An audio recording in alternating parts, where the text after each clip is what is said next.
Sabi ko nga, para ma-redeem, dahil yung huli nating episode ay tangent tayo ng madala. Tapos simula ng episode na to, bayag ng hapon yung pinag-usapan natin.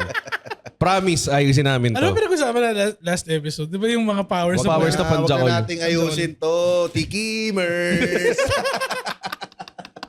Gusto mo ba mag-guest sa Tikimers minsan? Oo naman. Pag mga libreng pagkain. Anong yan ang episode ng gusto mong mag-guestan? Ano? Anong Dapat pagkain? anong gusto mong kainin? Ano bang mga... Kahit ano. Siguro steak. Putang ina naman. yung caviar episode.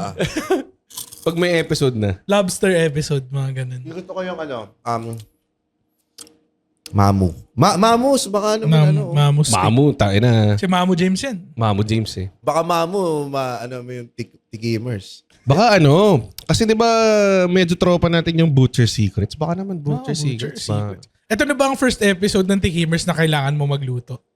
Kaya naman yun kung steak lang. Dali lang yun. Dali lang daw yung steak, oh. Sige. Wala na ako narinig. So, teka lang, puta may OBB pa tayo.